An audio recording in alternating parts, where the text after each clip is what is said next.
Arnaud Sayac, vous venez de l'univers du consulting. Pourquoi avoir choisi cette orientation après vos études à Dauphine et Columbia? C'était d'abord une opportunité, une curiosité d'intervenir dans de multiples champs d'activité. C'est par définition la nature du conseil, avoir la possibilité de faire des missions diverses et variées. Dans mon cas, avec une dominante sur l'univers des services financiers, du parcours de paiement de bout en bout, pour les clients, à destination des banques, des fintechs et des grands commerçants. Ça a été 12 années à travers mes différents cabinets d'expériences donc multiples, orientées néanmoins sur la mise en place de produits et de solutions concrètes pour des clients. Vous êtes actuellement en train de lancer donc une start-up qui s'appelle Enable VIC, donc VIC pour Very Important Customers. Qu'est-ce que c'est? Enable VIC, c'est une solution digitale qui utilise l'outil d'intelligence artificielle pour fournir des fonctionnalités concrètes à nos clients.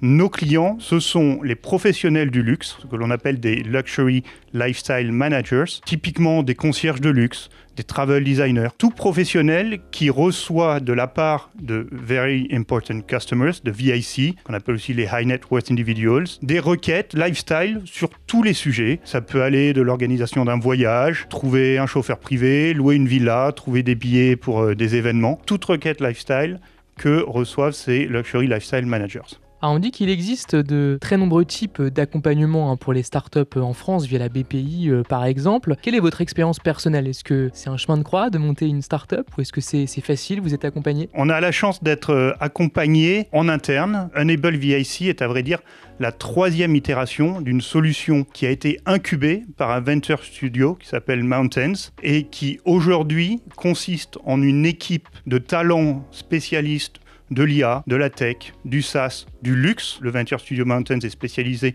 dans le monde du luxe, ordering et clienteling. Ce sont des personnes qui ont l'habitude de travailler ensemble depuis des mois, parfois des années. Et en ce qui me concerne, j'ai rejoint cette équipe pour me spécialiser sur le développement de donc, cette 3e version de Enable VIC. Beaucoup d'expériences, beaucoup de connaissances qui ont été développées au fil des années et que l'on utilise aujourd'hui pour développer cette solution. Alors le monde du luxe connaît un dynamisme important dans un contexte où les très riches, dit-on, sont de plus en plus nombreux à l'échelle du monde. Est-ce quelque chose que vous avez pu vérifier? Absolument.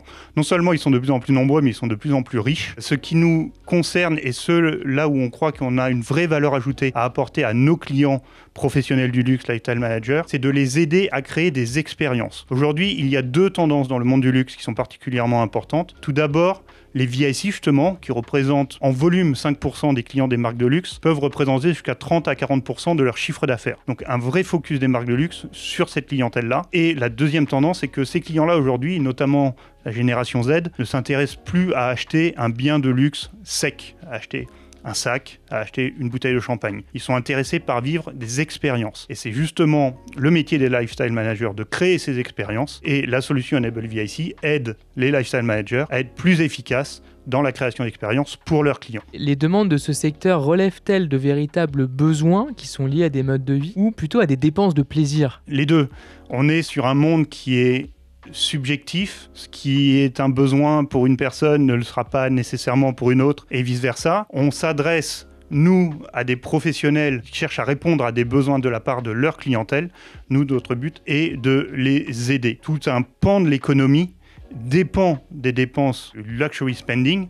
Aujourd'hui, les dépenses dans le monde du luxe représentent 1,5 trillion, 1500 milliards d'euros, avec des croissances attendues entre 4 et 8% par an jusqu'au moins en 2030. Donc c'est un pan de l'économie qui est conséquent et qu'il faut savoir reconnaître comme tel. Alors on dit que le succès d'une startup et notamment d'un SaaS, donc comme on dit Software as a Service, donc une sorte de logiciel, on pourrait dire, d'une application, repose sur le fait de solutionner un pain point, c'est-à-dire effectivement un problème qui pose une douleur, une difficulté, on pourrait dire, et que l'application, la solution permet de solutionner. Alors dans votre cas, c'est quoi ce pain point? C'est quoi le problème qu'il faut résoudre? Aujourd'hui, on voit 2 pain points auprès de nos clients. Notre solution est B2B, nos clients sont les professionnels du luxe. Le premier est que pendant des années, voire des décennies, le monde du luxe était en croissance continue et finalement, les solutions technologiques n'étaient pas pressenties comme quelque chose de nécessaire, de requis pour être capable d'être plus efficace, de faire mieux en dépensant moins. Donc pendant longtemps, le sujet de la tech n'était pas partie intrinsèque du luxe. Depuis quelques années, malgré tout, même si le marché du luxe est en croissance, il y a une compression des marges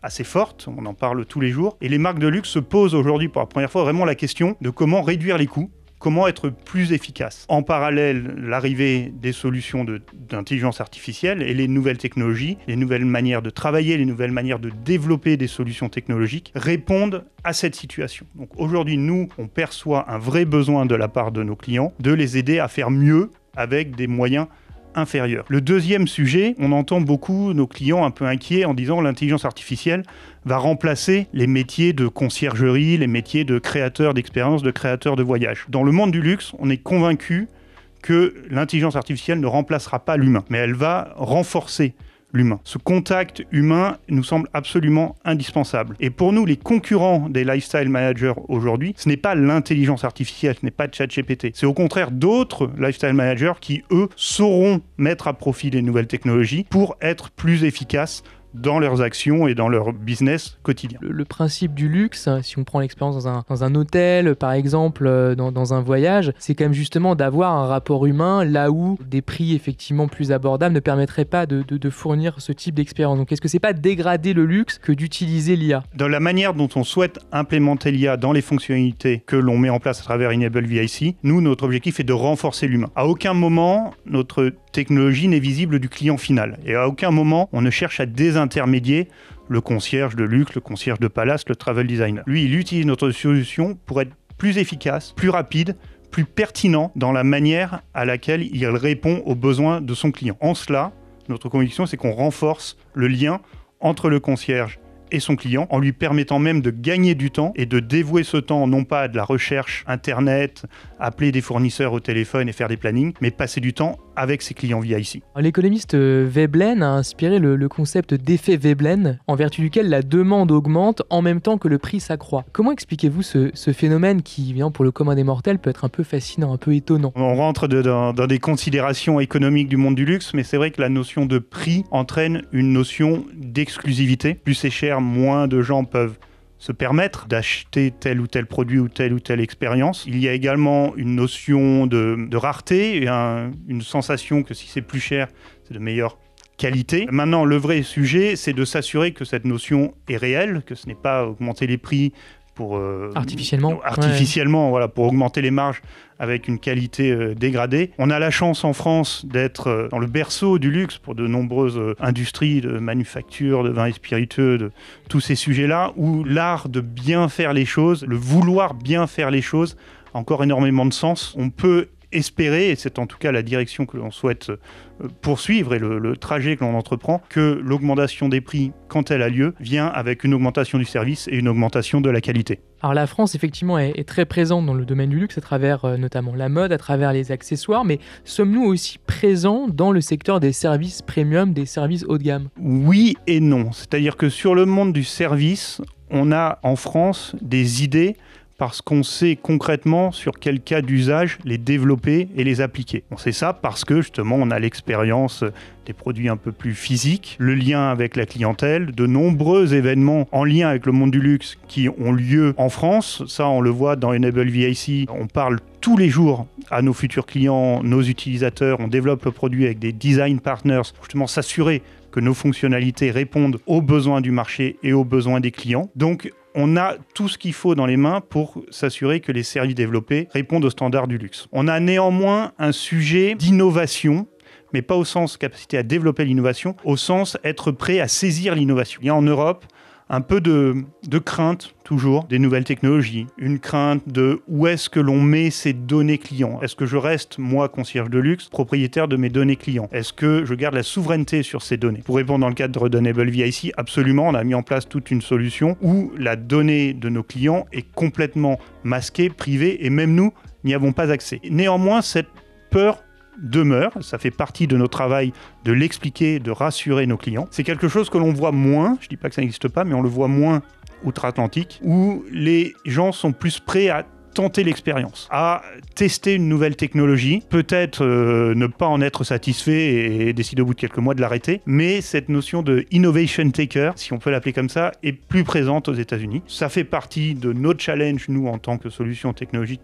d'expliquer les bienfaits et toutes les mesures de sécurité qu'il y a autour de notre solution. C'est aussi une opportunité à saisir.